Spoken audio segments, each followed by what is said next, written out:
नेपालमै उत्पादित अन्तर्राष्ट्रिय गुणस्तरका विभिन्न मोडलका जुत्ताहरूको सोरुम पोखरामा शुभारम्भ भएको जानकारी गराउँदछौँ। 10 नेपाली कम्पनीका उत्पादन अत्यन्त सहुलियत दरमा अब एउटै छानामुनि। Pokhara footwear business centre, Srijana Chowk, Pokhara. Pokhara महानगरपालिका वडा नम्बर 8 को कार्यालय भन्दा 100 मिटर तल। सम्पर्क number 9824151185। Venice shoes, PG shoes, Run shoes, Bamboo shoes, Shikhar, Shoeland, Footstep, Basu, Himani collection, One World footwear. Pokhara footwear business centre, Srijana Chowk, Pokhara.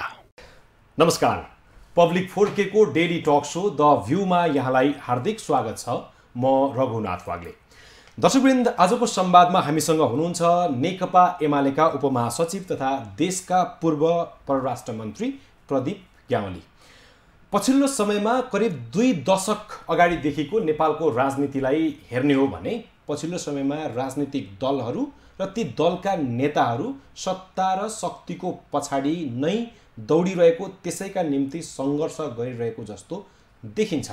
यसले नेपालको राजनीतिमा मात्रै नभएर आम नागरिकको जनजीवनमै प्रभाव पार्न थाले पछाडि यी र यस्ता प्रश्नहरू राजनीतिक दलका नेताहरूलाई साझा प्रश्नका रूपमा निकै कठोर र निर्मम बनेर राजनीतिक दलहरूप्रति तर्सिएका छन्। पछिल्लो समयमा सरकारले केही ठुला भनिएका भ्रष्टाचारका फाइलहरू खोलेको सन्दर्भले सरकार केही हदसम्म लोकप्रिय बनेको जस्तो, नागरिकहरूले अपेक्षा केही बढी नै गरेको जस्तो देखिन्छ।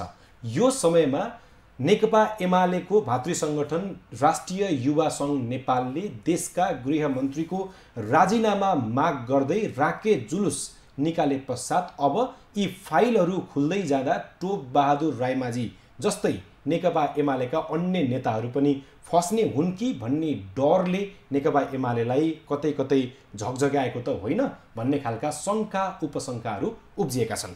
नेकपा एमालेले आम निर्वाचन पछाडि आफैलाई रियलाइज गरेर सुरुवात गरेको मिसन ग्रासरुटले उपनिर्वाचनमा के कस्तो प्रभाव पार्यो भन्ने कुरा क्लियर देखाइदिएको थियो।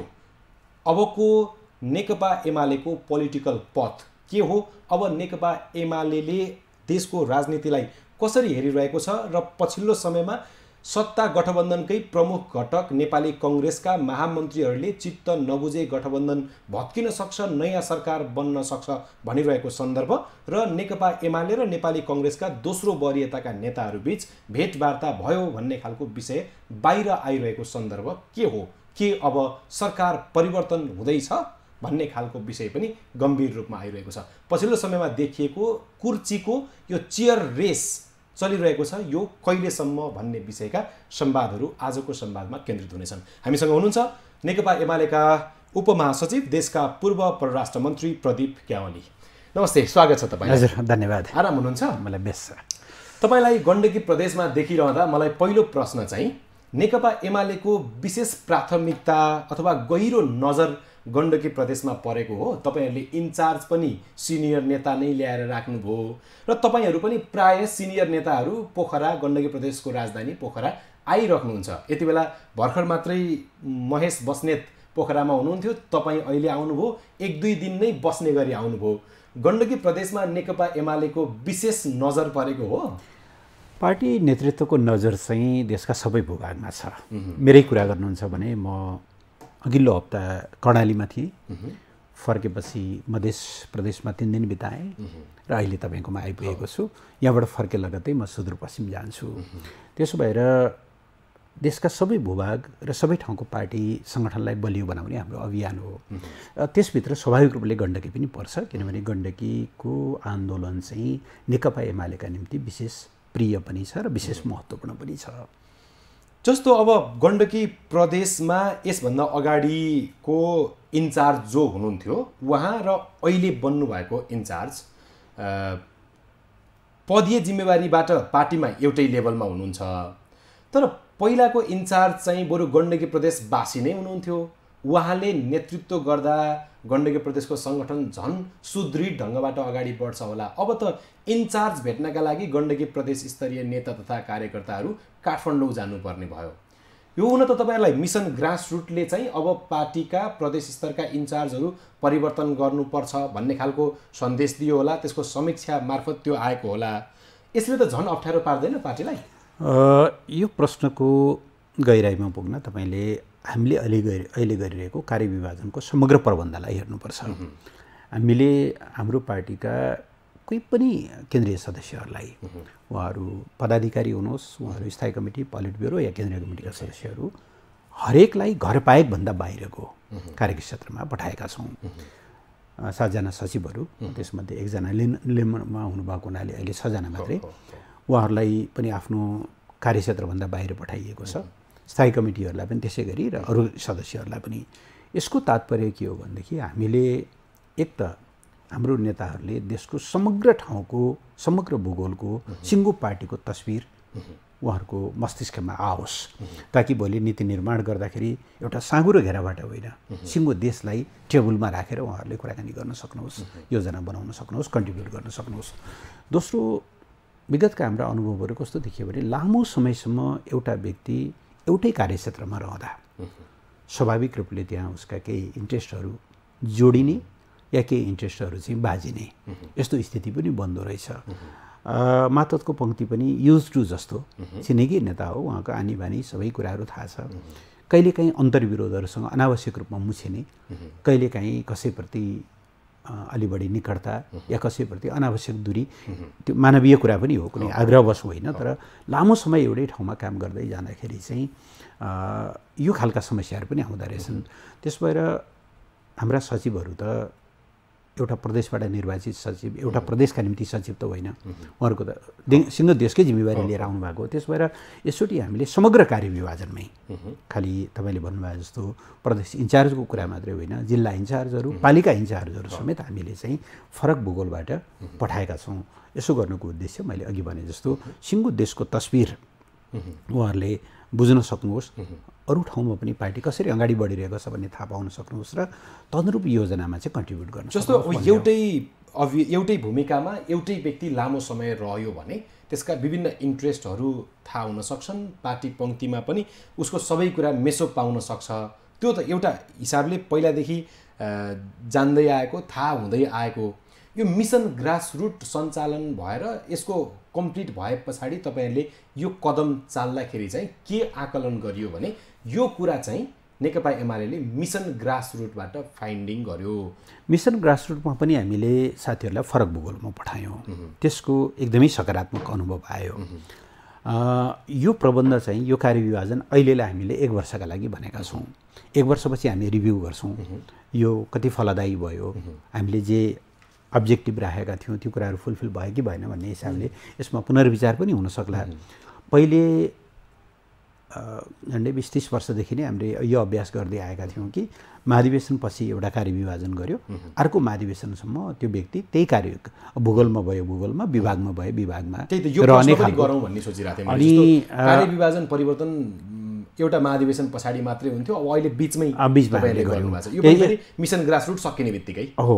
यसको चाहिँ तात्पर्य त्यही हो, अघि मैले भनेका दुईटा कुराहरू। एउटा, नेताहरू एउटै ठाउँमा मात्रै सीमित भएर नबस्नुहोस्, उहाँले सिङ्गो देशको तस्बिर बुझ्न सक्नुहोस्। अन्त पनि पार्टीका त्यहाँका असल अभ्यासहरू के छन्, त्यहाँको सफलताका रहस्यहरू के छन्, या त्यहाँ केही डिफेक्ट छ भने पनि उहाँहरूले नयाँ ढङ्गले त्यसको अन्वेषण गर्न सक्नुहोस्। र दोस्रो चाहिँ नयाँ मान्छे जाँदा स्वाभाविक रूपले साथीहरूलाई पनि त्यो ढङ्गले कुराहरू राख्न सजिलो पनि हुने भयो, कुनै इन्ट्रेस्ट त जोडिँदैन नि।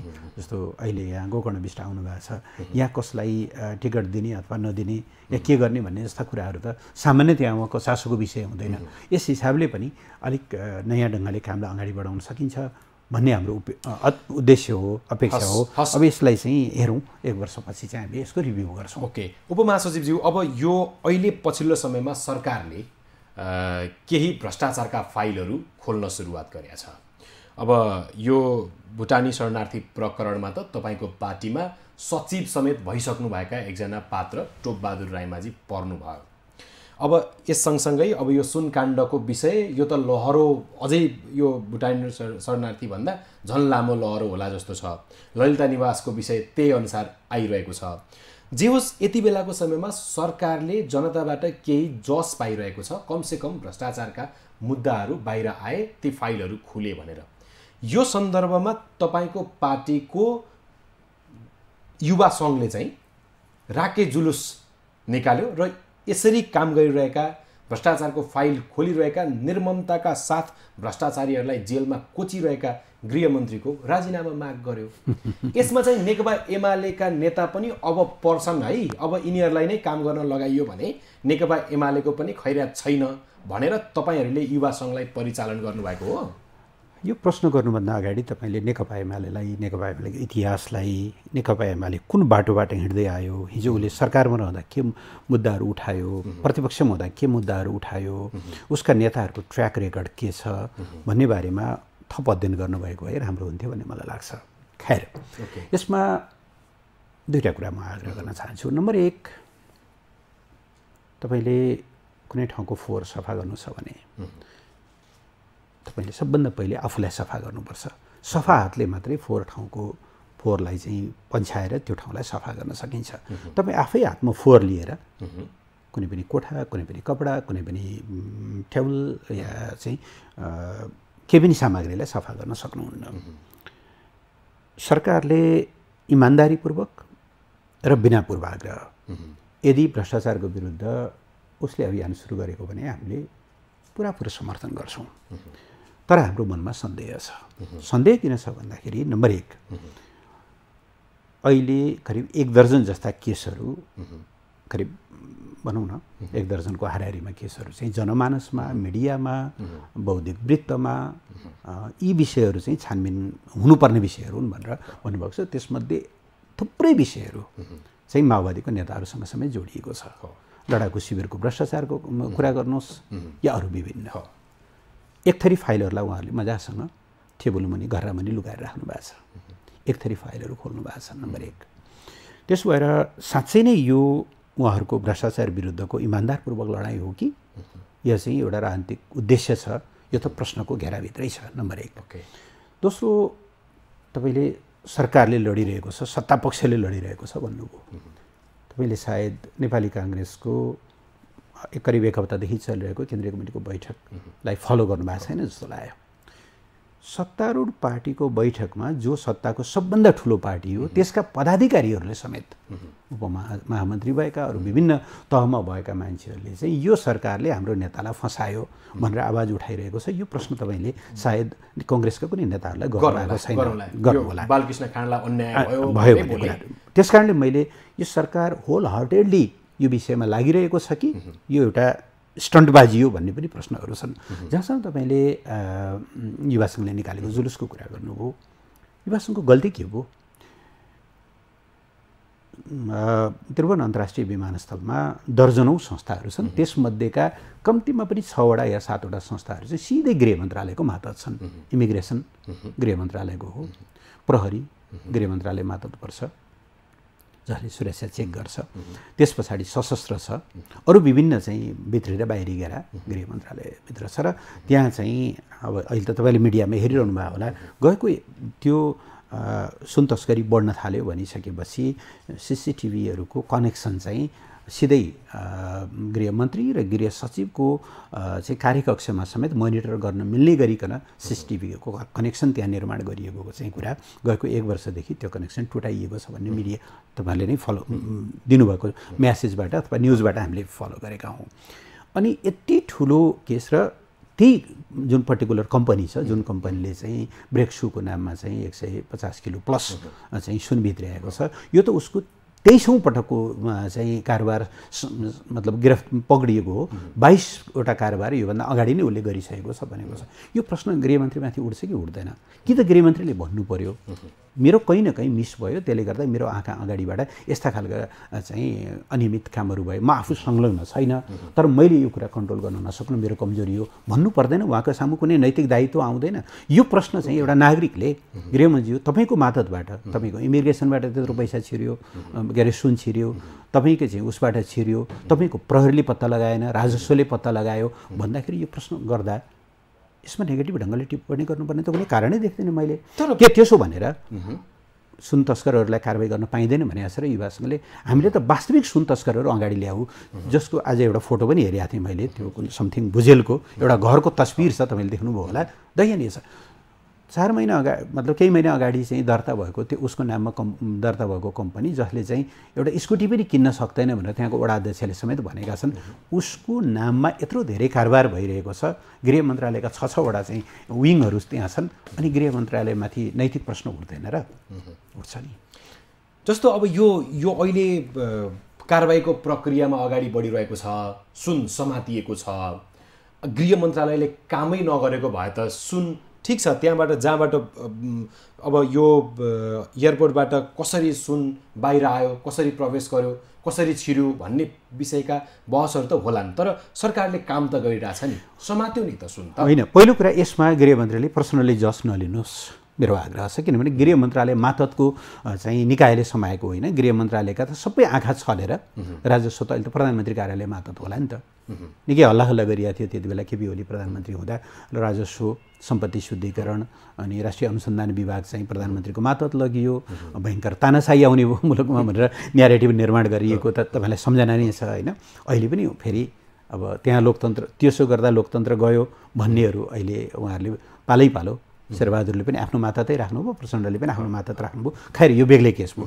तर त्यो राजस्व अनुसन्धान विभागले गरेको हो, मैले छोड्दिनँ भन्नुको अर्थ के? यसमा गृह मन्त्रालय गृहमन्त्रीजीको कुनै रोल देखिन्छ र? देखिँदैन। एउटा गृह मातहतका चाहिँ विङहरू त त्यहाँ टोटल फेलियर देखिन्छन्। त्यसो हुँदाहुँदै पनि ओके, त्यति हुँदाहुँदै पनि ल सरकारले गर्यो, हामीले भनेकै छौँ त।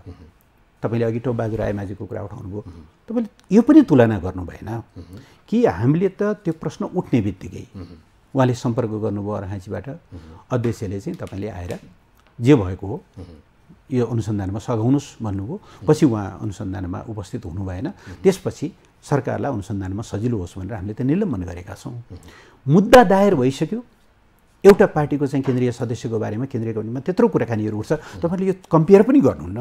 एमाले काङ्ग्रेसभन्दा फार बेटर छ भन्ने कुरा त छर्लङ्ग देखिँदैन र घटनाबाट एकैछिन। त्यस कारणले गर्दा मेरो आग्रह के हो तपाईँहरूलाई भन्दाखेरि, सरकारले इमान्दारीपूर्वक गरेको हो भने हाम्रो साथ रहन्छ, उहाँहरूले गहिराई साथमा जानुहोस्। तर आफूले गर्दै नगरेको कामको पनि जस लिने, त्यसपछि अनि अनावश्यक रूपमा सेन्सेसन। अस्ति उहाँले भन्नुभयो कुनै कोट जोडिए पनि, कुनै चाहिँ टार जोडिए पनि, सोझ भाषामा जोडिएको भनेको खुमलटार जोडिए पनि अथवा बालकोट जोडिए पनि, बालकोट जोडिएको भन्नु अगाडि, खुमलटार जोडिएको भन्नु अगाडि कि त गृहमन्त्रीले त कारवाही गर्ने होला नि त, इन्फर्मेसन छ भने उहाँले कारवाही गर्ने हो, पोलिटिकली स्टन्ट गर्नु भएन।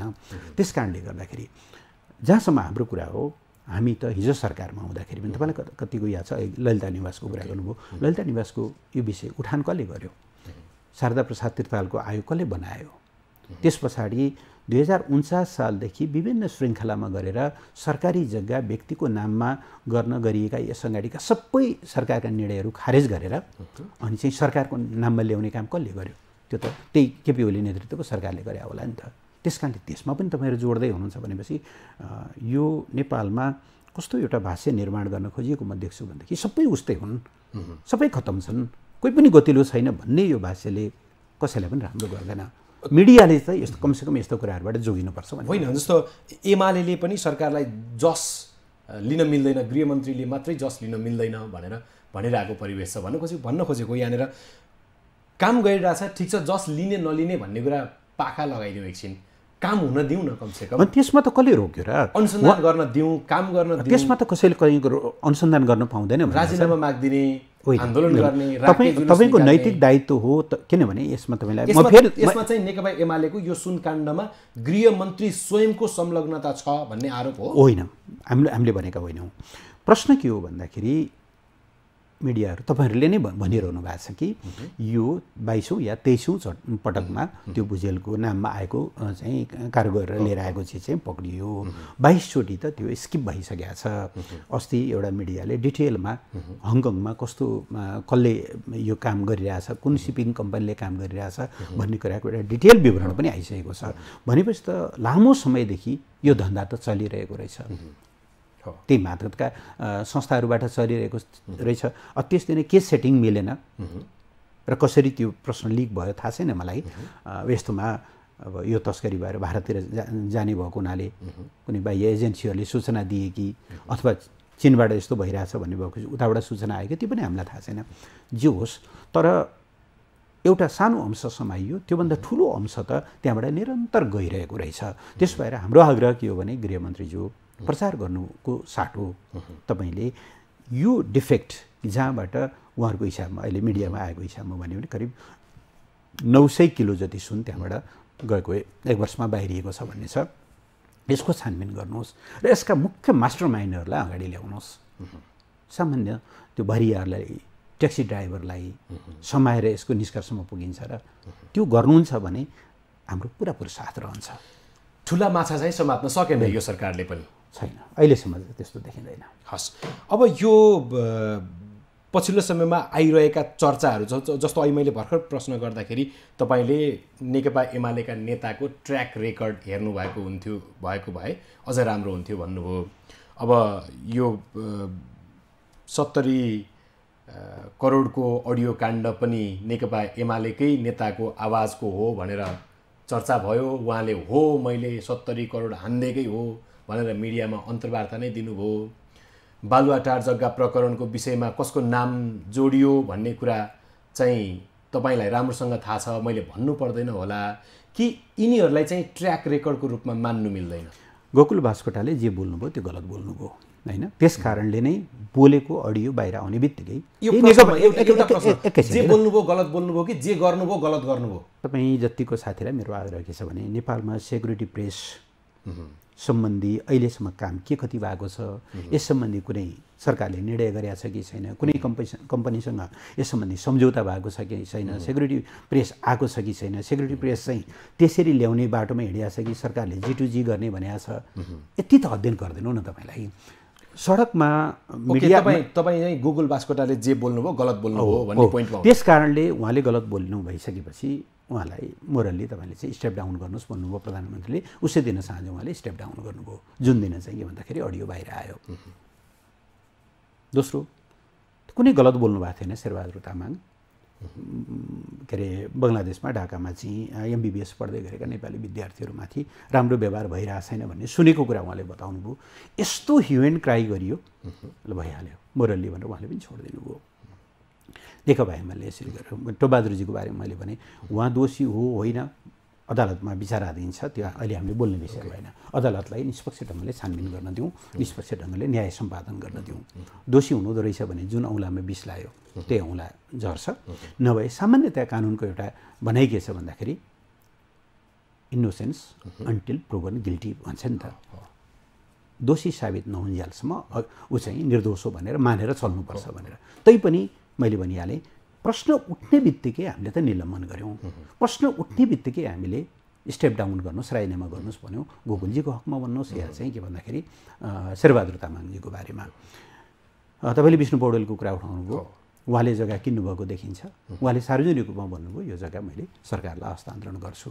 मैले त्यति बेला किन तपाईँले अर्को एउटा कुरा प्रश्न इन्टेन्सनको पनि गर्न मिल्छ होला नि। यहाँनिर एउटा कुरा मात्रै पनि भनौँ, 49 सालदेखि हामी सरकारमा नआउन्जेलसम्म त्यो जग्गा अदालतको आदेशबाट, अख्तियारबाट र सरकारको निर्णयबाट तिनै ठाउँबाट त्यो व्यक्तिको नाममा गएको छ। हामीले नउल्ट्याउन्जेलसम्म त्यो जग्गा चाहिँ व्यक्तिकै नाममा हुन्छ। मलाई पोखरामा एउटा गडेरी किन्न मन लाग्यो, लौ न रविजी एउटा गडेरी हेरिदिनुहोस् त भने तपाईँले कुनै जग्गा देखाउनु भयो, मैले मालपोतमा गएर मोठ भिडाएँ, त्यो चाहिँ जग्गा धनी के हो भन्ने देखियो, मैले जग्गा किनेँ। तर कालान्तरमा गइसकेपछि त्यो त गुठीको जग्गा रहेछ या त्यो चाहिँ नदीको चाहिँ सीमाको जग्गा रहेछ या वनको जग्गा रहेछ भनेदेखि म फसेँ। तर मेरो नियत होइन नि त। तैपनि यसरी सेफ त नगर्नु, कस्तो कुरा गर्नुहुन्छ, यस्तो डिफेन्ड त नगर्नु। कसरी के हुन्छ त ल भन्नु त, मलाई भन्नु न, मलाई भन्नुहोस् त। त्यतिन्जेलसम्म 75 सालमा हामीले त्यो कार्यदल बनाएर 77 सालमा हामीले चाहिँ त्यो बालुवाटारको जग्गा यो सरकारी हुनुपर्छ नभनुन्जेलसम्म अदालतबाट अहिले बडो ठुल्ठुलो सुशासनका कुराहरू गर्नुहुन्छ विभिन्न न्यायाधीशहरू, ठुल्ठुलो सुशासनको कुरा गर्नुहुन्छ, अख्तियारका प्रमुखहरू त्यति बेलाका, उहाँहरू सबैले यो व्यक्तिको नाममा ठहरिन्छ भनेर उहाँहरूले फैसला गरे होइन र। एमालेको सरकार नआएको भए त यो विषय त यतिकै गुमसुम भइरहेको थियो, त्यो व्यक्तिले पचाइसकेका थिए। त्यति हुँदाहुँदै पनि म तपाईँलाई एउटा कुरा भन्छु, मैले कुनै डिफेन्ड गरिरहेको छैन। त्यस विषयमा अध्ययन गर्दा यदि उहाँ पनि दोषी देखिनुहुन्छ भने, मैले त सुरुमै भनेको छु नि त, नेकपा एमालेको पनि कोही मान्छे पर्छ भने हामी बिल्कुल डिफेन्ड गर्दैनौँ। तर राजनीतिक प्रतिशोधका आधारमा यदि कसैलाई गरिन्छ भने त्यसरी भ्रष्टाचार विरुद्धको लडाइँ चाहिँ निष्कर्षमा पुग्दैन। भनेको यो विष्णु पौडेल र गोकुल बास्कोटाको विषयमा जे आयो त्यो राजनीतिक प्रतिशोधका आधारमा आयो, उनीहरूलाई फसाउनका लागि चाहिँ डिजाइन गरे, यसरी बुझ्नु पर्यो। गोकुलजीको कुरा के हो भने त्यो कारोबार भएकै थिएन। सरकारले त्यो जुन अडियो बाहिर नआएको भए त हुने रहेछ नि त कारोबार, हुन्थेन, कसै त मोलै भएको छ। त्यो कुनै कारोबार भएको थिएन। तर जे बोल्नुभयो सार्वजनिक होदाको दृष्टिले त्यो गलत कुरा थियो। यदि त्यसो रहेछ भनेदेखि त ती समथिङ मिश्र सायदै गण्डकी प्रदेशका हुने ग्यारेटी मान्छे, उसले अगाडि बढायो भयो नि त मुद्दा, अख्तियारमा छ, अख्तियारले अगाडि बढायो भयो नि त। त्यसमध्ये कुनै कारोबार भएको रहेछ भनेदेखि हस्। अब यो समय पनि छोटो छ, म अर्को प्रसङ्गमा प्रवेश गर्छु। हामी यो प्रसङ्गमा धेरै भुल्यौँ जस्तो लाग्यो। अब पछिल्लो समयमा चाहिँ सरकार नै परिवर्तन हुने भन्ने खालका विषयहरू आइरहेका छन्। 74 सालको प्रदेश प्रतिनिधि सभाको निर्वाचन पछाडि नेकपा जन्मियो, त्यस पछाडि जनताहरूले अलिकति स्थायित्वको अपेक्षा गरेका थिए, त्यस पछाडि भएन, तपाईँहरू बिचमा अन्तर्द्वन्द्व सुरुवात भयो। अब अहिलेको निर्वाचन पछाडि फेरि केही खालको अपेक्षा जनताहरूमा थियो होला, फेरि योचोटि त एउटा सरकार ढलेर अर्को सरकार बनिसक्यो, अहिले फेरि बहस छलफलहरू यही सरकार पनि कहिले ढल्ने हो भन्ने जस्तो अवस्था सृजना भएको छ। तपाईँहरू अहिले प्रतिपक्षमा हुनुहुन्छ। यति बेलाको समयमा नेपाली कङ्ग्रेसका महामन्त्री गगन थापा र तपाईँका पार्टीका नेता सुभाष चन्द्र नेवाङ बिचमा चाहिँ भेटवार्ता भएर नयाँ ढङ्गबाट गठबन्धन बनाएर नयाँ ढङ्गको सरकार बनाउने भन्ने खालको छलफल भयो भन्ने चर्चा बाहिर आएको छ। यो अपुष्ट हल्ला हो। यस्तो हुँदैछ? तपाईँहरू यो गठबन्धन ढाल्न चाहनुहुन्छ, गठबन्धन भत्काउन चाहनुहुन्छ तपाईँहरू र सरकार जान चाहनुहुन्छ? अहिले सरकार परिवर्तनमा नेकपा एमालेको कुनै पनि रुचि छैन। त्यसो भएर अहिले नेकपा एमाले सरकार परिवर्तनको विषयलाई केन्द्रबिन्दुमा राखेर कसैसँग पनि संवादमा छैन। म यहाँलाई क्लियर गर्न चाहन्छु। निश्चय नै मुलुकका सामु जस्ता खालका चुनौतीहरू छन्, हाम्रो राष्ट्रिय हितमाथि, हाम्रो राष्ट्रियतामाथि जस्ता खालका काला बादलहरू मडारिरहन थालेका छन्। मुलुकको अर्थतन्त्र जुन ढङ्गको एउटा सङ्कटको दौरबाट गुज्रिरहेको छ र समग्र जनतामा नैराश्य बढ्दै गएर यो निराशाले के रूप लिने हो, कतै समाजै अराजकतातिर जाने त होइन, यसको लाभ अरू कुनै अवाञ्छित शक्तिहरूले लिने त होइनन् भन्ने एउटा जुन गम्भीर आशंका छ। हाम्रो चिन्ता त्यहाँनिर छ र यो विषयलाई कसरी समाधान गर्न सकिन्छ। हामी त अहिले प्रतिपक्षमा छौँ, प्रतिपक्षको हैसियतले यी विषयहरूको समाधान के गरेर हुनसक्छ, हाम्रो ध्यान त्यहाँनिर केन्द्रित छ। निसन्देह हामीले यो निर्वाचनको परिणाम आइसकेपछि गएको मङ्सिरमै नेपाली काङ्ग्रेससँग औपचारिक रूपमा हामीले कुराकानी गरेका हौँ कि मुलुकको स्थिति धेरै गम्भीर भयो, राजनीतिक स्थायित्वको निम्ति दुईटा ठुला पार्टीहरूको बिचमा मिनिमम अन्डरस्ट्यान्डिङ हुनुपर्छ। सरकार कसले बनाउला, कस्तो बन्ला, त्यो तफसिलको कुरा हो।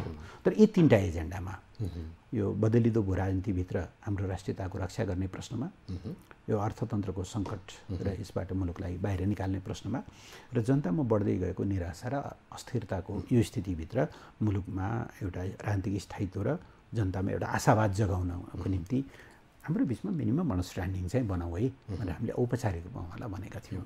तर कङ्ग्रेस त्यसमा सिरियस भएन।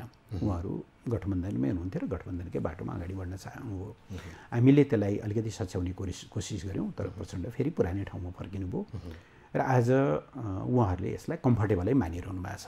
नेपाली काङ्ग्रेस जस्तो पार्टी जसको 89 सिट छ, 89 सिट भएको पार्टी 32 सिटवाला पार्टीले यसरी हरेक कुरामा चाहिँ ऊ मात्रै हाबी हुँदा र कङ्ग्रेसको त मैले हेर्दा त सरकार सञ्चालनमा, राज्य सञ्चालनमा कहीँ कतै पनि उसको उपस्थिति, उसको पहिचान, उसको आइडेन्टिटी नै देखिँदैन। तैपनि उहाँहरू किन सन्चो मानेर बसिरहनु भएको छ, यो कङ्ग्रेसले जान्ने कुरा। कङ्ग्रेसले सन्चो मानेन भने तपाईँहरू कङ्ग्रेससँग सहकार्य गरेर सरकारमा जान तयार हो, नयाँ सरकार बनाउन तयार हो? यो विषयलाई टुङ्ग्याइहाल्छु। त्यसो भएको हुनाले उहाँहरूले जबसम्म कम्फर्टेबल मानिरहनुहुन्छ र देश यसरी बताउनु भइरहेको कुरा पनि उहाँहरूलाई कुनै गम्भीर लाग्दैन भने हामीले मात्रै भनेर त केही हुँदैन।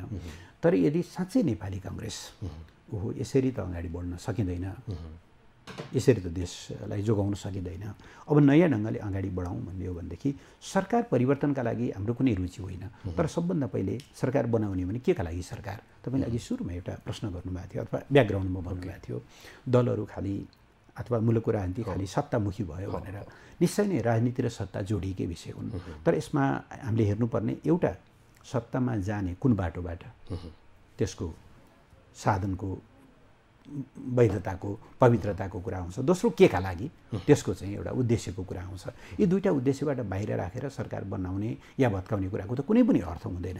यदि काङ्ग्रेसले अब मुलुकमा नयाँ ढङ्गले सोच्ने कुरा बेला आयो भनेर भन्यो भने हामी पहिला एजेन्डामाथि छलफल गर्न तयार छौँ। एजेन्डामा हामी ओपन छौँ, नभए सरकार परिवर्तन स्थिति यही रहने हो, अहिलेका नीतिहरूमा कुनै परिवर्तन नआउने हो भनेदेखि त जो कोही भए पनि कुरा त उही हो। त्यसबाट हामी चाहिँ देशको यो अघि मैले भनेका तीनटा विषयमा चाहिँ यदि कङ्ग्रेस सार्थक संवाद गर्न चाहन्छ भने हामी खुला रूपले छलफल गर्न तयार छौँ। त्यो छलफल चाहिँ गठबन्धन भत्काउनकै निम्ति होइन, पहिला त्यहाँबाट सुरु गरौँ न। यसमा अहिले गठबन्धनकै पोलिसीलाई कन्टिन्यू दिने गरी त त्यहाँ सरकारमा जानु र नजानुको के अर्थ भयो र? पोलिसी चेन्ज गर्ने कुरा हो भनेदेखि पोलिसी चेन्ज गर्दा चेन्ज हुन्छ भने सरकारमै गइरहनु पनि पर्दैन, बाहिर रहेर पनि समर्थन गर्न सकिन्छ। कङ्ग्रेससँग संवाद भएको चाहिँ सत्य हो। संवाद त विभिन्न चरणमा हुन्छ। हिजो पनि म काङ्ग्रेसकै केही नेता साथीहरूसँग थिएँ, हामी अरू विषयमा थियौँ, जस्तो सङ्क्रमणकालीन न्यायको विषय टुङ्ग्याउनु पर्ने छ। म हिजोदेखि शान्ति प्रक्रियामा सरकारी वार्ताको टोलीको सदस्य विस्तृत शान्ति सम्झौताको एउटा पात्रको हैसियतले चाहिँ हामी त्यो विषयमा थियौँ। विभिन्न एजेन्डामा राजनीतिक दलहरूको बिचमा हुने संवादलाई सहज ढङ्गले लिनु। अब यहाँनिर चाहिँ सरकार परिवर्तनको निम्ति भनेर नेकपा एमाले र नेपाली काङ्ग्रेसको बिचमा कुनै कुराकानी भएको छैन। हस्, अब यो यहाँनिर यो चर्चा आइसके पछाडि जस्तो नेपाली कङ्ग्रेसले सत्ता गठबन्धन चाहिँ अब गठबन्धन चित्त नबुझी चाहिँ भत्किन सक्छ भन्ने खालका विषयहरू अभिव्यक्ति दिँदै अब एमालेका नेताहरूसँग पनि भेटवार्ता भए पछाडि चाहिँ यता फेरि समाजवादी मोर्चा भन्दै केही पार्टीहरू चाहिँ एक ठाउँमा आएर एउटा नयाँ ढङ्गबाट अगाडि बढ्यौँ भन्ने खालको ढोल फुक्नुभयो। फेरि यता नयाँ राजनीतिक दलहरूप्रति फेरि नयाँ चासो छ, जनताहरूको नयाँ जनलहर पनि छ। कता कता पुराना भनिएका एमाले कङ्ग्रेसका पार्टी सदस्यताको सङ्ख्या घट्यो रे, नयाँ राजनीतिक दलका सङ्ख्या वात्तै बढ्यो रे, सदस्यता सङ्ख्या बढ्यो रे भन्ने खालका विषय पनि बाहिर नआएका होइनन्। अब यो अवस्थामा चाहिँ यता समाजवादी मोर्चा भनेर जनलहर यतातिर केन्द्रित हुने, नयाँ राजनीतिक दलको त छुट्टै हुइम छ। त्यही अनुसार अब आउने निर्वाचनमा केही अझै नयाँ अनुहारका, केही स्वतन्त्र हिसाबबाट लोकप्रिय भएका नयाँ अनुहारहरूले दलै लिएर प्रदेश प्रतिनिधि सभाको निर्वाचनमा सहभागी हुन्छन् भन्ने खालका आकलन पनि गरिएका छन्। यसो भयो भने चाहिँ नेकपा एमालेको अबको राजनीतिको बाटो के हुन्छ, कसरी अगाडि बढ्छ, अहिलेको सिटलाई कमसेकम स्थापित गर्न सक्छ? पहिलो कुरा चाहिँ अब यो एउटा सत्तारूढ गठबन्धन छ, 7 पार्टी 8 पार्टीको, त्यसभित्र छुट्टै समाजवादी मोर्चा किन बनाउनु परेको हो त्यो चाहिँ मैले बुझेको छैन। सायद त्यो मोर्चा बनिसकेपछि चाहिँ कङ्ग्रेस र प्रचण्डको बिचमा चाहिँ अलिकति ग्याप बढ्या हो कि जस्तो पनि देखिन्छ। पक्कै पनि यसले कङ्ग्रेसको मनमा केही सन्देह, उहाँले 54 सिट सहितको सांसदहरूको सङ्ख्या मसँग भयो भनेदेखि चाहिँ मेरो इच्छा बिगर अर्को सरकार बन्दैन भन्ने ढङ्गले बार्गेनिङ बढाउनको लागि यो गर्नुभएको होला। तर हामीलाई समाजवादी मोर्चाप्रति कुनै पनि त्यसलाई कुनै सिरियसली हामीले किन लिँदैनौँ भने पहिलो यो समाजवाद निर्माणका लागि होइन, सत्ता टिकाउनका लागि, त्यो पनि प्रचण्डलाई र अरू केही साथीहरूलाई सरकारमा टिकाइराख्नका लागि गरिएको हो। बस बार्गेनिङको एउटा टुल्स मात्रै हो।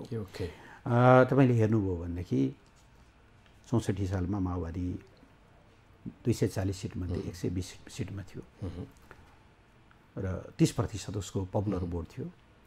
70मा आउँदा 15%मा झऱ्यो, अनि 74मा आउँदाखेरि 13%मा झऱ्यो, ऊ 11%मा छ अहिले। अब त्यो शक्ति निरन्तर ओह्रालो लाग्दछ, हामीले कुनै चुनौतीको रूपमा लिनुपर्ने जरुरी नै ठानेका छैनौँ। त्यहाँभित्रको समाजवादी भन्ने नै पार्टीको बारेमा त केही भन्नु नै छैन मलाई। त्यस कारणले गर्दा त्यो कुनै समस्याको कुरा भएन। जसमा नयाँ पार्टीहरू आउनु भएको छ, शुभकामना छ, राम्रो गर्नुहोस्, किनभने देशमा लोकतन्त्र अघिल्लो पुस्ताले लडेर लिएर आएको छ, यसको सही सदुपयोग गर्नुहोस्, हाम्रो शुभकामना छ। अहिले उहाँहरूलाई कमेन्ट गर्ने कुनै बेला भएको छैन। तर नेपालीमा एउटा भनाइ छ नि, घोडा पानीदार हो कि होइन भन्ने कुरा चाहिँ लामो दौडबाट मात्रै थाहा हुन्छ। उहाँ त भर्खर आउनु भएको छ, 6 महिना अगाडि अथवा 1 वर्ष अगाडि पार्टी बनेको छ। अहिले नै अर्को चुनावमा उहाँहरूलाई दिग्विजय हासिल गर्नु नै भयो। दिग्विजय हासिल गरेका पार्टीहरू पनि देख्यौँ हामीले, होइन? त्यसो भएको हुनाले हामीले उहाँहरू राम्रो भएर आउँदा त्यसले स्वाभाविक रूपले देशलाई राम्रो हुन्छ। त्यसप्रति पनि चिन्तित हुनुपर्ने कुरा भएन। राम्रो गर्नु सक्नु भएन भने क्षति उहाँहरूलाई हुन्छ। हामी आफ्नो बाटो हिँड्यौँ। हस्, अब यो बिस्तारै अन्तर्वार्ता टुङ्ग्याउँ। अब यो मैले पृष्ठभूमिमा जोडेको कुरा तपाईँले पनि जोड्नुभयो, दलहरू सत्ता र शक्तिका लागि मात्रै अगाडि बढे, त्यसको प्रभाव चाहिँ जनजीविकामै पनि देखियो भन्ने खालको विषय। अब यो जति बेला प्री पोल कोलिसन भएको थियो, निर्वाचनभन्दा अगाडिको गठबन्धन, त्यस पछाडि निर्वाचन पछाडि एकाएक गठबन्धन परिवर्तन भयो। तपाईँहरूले वाम एकता गरेर नेकपा बनाएर दुईवटा अध्यक्ष बीच त्यहाँभित्र अब शक्ति सङ्घर्ष भन्ने हो, त्यसलाई आरोप प्रत्यारोप भन्ने हो, त्यो बेमिलन भन्ने हो, ती जे भएर पनि पुरानै दलमा फर्किसके पछाडि पनि त्यत्रो आरोप प्रत्यारोपका ती आमसभाका भिडियोहरू अझै पनि युट्युबमा धेरै तल जानु पर्थेन खोज्नका लागि। यति चाँडै चाहिँ फेरि प्रचण्डलाई प्रधानमन्त्री बनाएर सरकारमा किन गइहाल्नु भएको हो? यसलाई चाहिँ शक्तिका निम्ति, सत्ताका निम्ति तपाईँहरू सत्ता प्रेमी, सत्ता मोहमा लिप्त भएको भनेर भन्न मिल्छ कि मिल्दैन? बिल्कुलै मिल्दैन। यदि हामी सत्ताका निम्ति हरेक खालका गर्नुहुने गर्न नहुने सबै सम्झौता गर्थ्यौँ भने मनमोहन अधिकारीले 9 महिनामै, त्यो पनि यस्तो अवस्थामा जहाँ 5000 फिट माथिबाट हेलिकप्टर दुर्घटनामा परेर टिचिङमा उपचार गराइरहेको बेला टिचिङबाट नै संसदलाई सम्बोधन गरेर राजीनामा गर्नु पर्थेन। उहाँले सम्झौता गरेको भए त्यो सरकार धेरै ठिक थियो। केपी ओलीले 72 सालमा जुन सरकारले नाकाबन्दीको सामना गर्यो, जुन सरकारले चीनसँग पार्वन सन्धि गर्यो, अनुचित सम्झौता गरेको भए त्यो सरकार मजासँग टिकिरहन्थ्यो। यो अस्ति 74मा पनि हामीले नयाँ नक्सा प्रकाशन नगरेको भए, इपिजीमा अडान नलिएको भए, अन्य कतिपय राष्ट्रिय हितका प्रश्नमा दृढतापूर्वक नउभिएको भएदेखि चाहिँ सायद हामी पनि अरूका निम्ति त्यस्तै खालको कम्फर्टेबल भइदिया भए त सत्तामा त बसिरहन्थ्यो नि। त्यस भएर सबै पार्टीहरू उस्तै छैनन् सत्ताका निम्ति मरिहत्ते गर्ने, सबै नेताहरू उस्तै छैनन् पैसाका निम्ति मरि। जनताले बुझ्ने गरी प्रश्न गर्छ, सामान्य जनताले बुझ्ने गरी उत्तर दिनुहोस् न। यो चुनाव पछाडि प्रचण्डलाई प्रधानमन्त्री बनाएर सरकारमा एमाले किन गएको हो? खास यसको एउटै कारण हो, मैले अघि भने नि, वास्तवमा 79 मङ्सिरको चुनावले मुलुकमा राजनीतिक स्थिरता को चाहिँ निम्ति झन् बढी चुनौती खडा गर्यो, अस्थिरताको ढोका खोल्यो। यो स्थितिभित्र अलिकति स्थिर सरकार कसरी बन्न सक्छ त? यदि प्रचण्डले रियलाइज गर्नुभएको हिजोको गल्ती भने अलिकति चाहिँ देशभक्तिपूर्ण धारमा, अलिकति राष्ट्रिय हितको बारेमा चिन्तित हुने शक्तिहरू एक ठाउँमा उभियो भनेदेखि चाहिँ देशको यो बिग्रिँदो स्थितिलाई अलिकति राम्रो बनाउन सकिन्छ कि भन्ने अर्थमा मात्रै हामीले उहाँलाई प्रस्ताव गरेका थियौँ। अब यो सरकार सोध्ने हो भने फेरि केपी ओलीले रियलाइज गर्नुभएको सन्दर्भमा हामी गठबन्धनमा जोडिएका हौँ भनेर भन्नुहुन्छ। जम्मा 2 महिनाको कुरा मात्रै गरौँ, त्यो सरकार 2 महिना मात्रै रह्यो। हामीले प्रदेशहरू, अहिले प्रदेशप्रति एकदम ठुलो आलोचना छ, तपाईँलाई थाहा छ।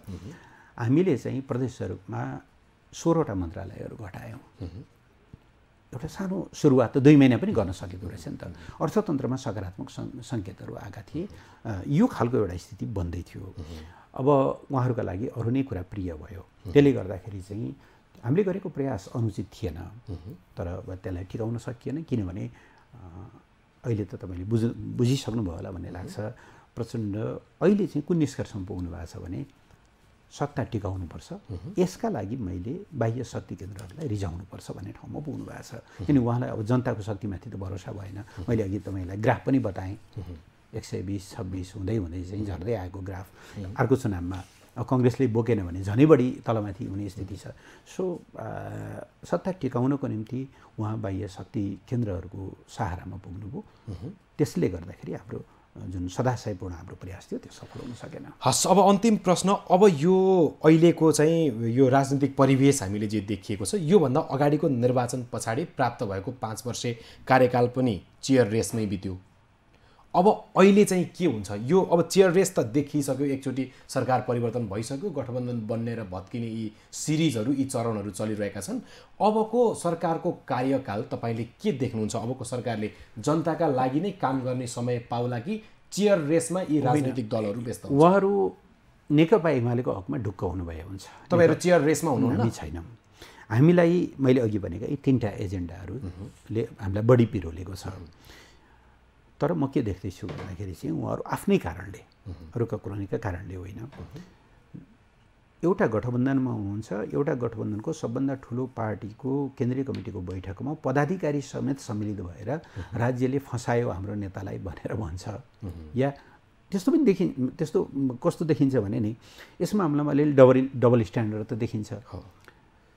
केही दिन अगाडि पूर्व सभामुखको छोराले चाहिँ यही सुनकाण्डमा चाहिँ पटक पटक फोन गरेको 123 पटकसम्म चाहिँ फोन भएको भनेर मिडियाहरूमै आयो।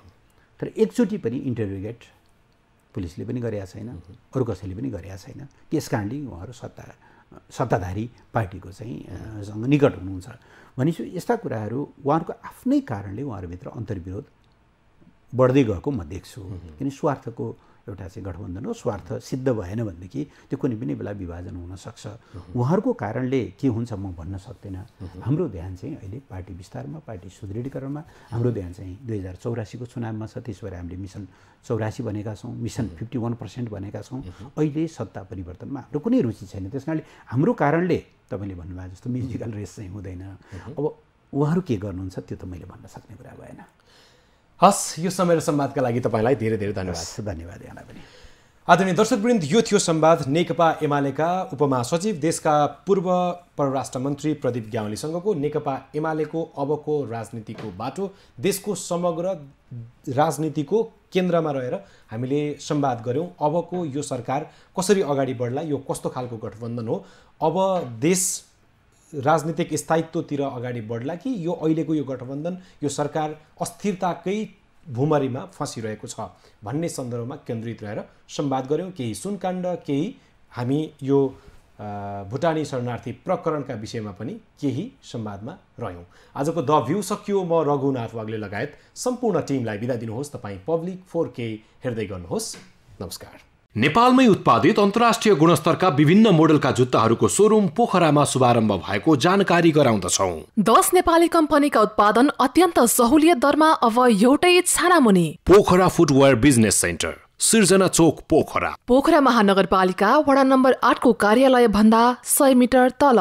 सम्पर्क number 98 241 511 85। Venice shoes, PG shoes, Run shoes, Bamboo shoes, Shikhar, Shoeland, Footstep, Basu, Himani collection, One World footwear. Pokhara footwear business centre, Srijana Chowk, Pokhara.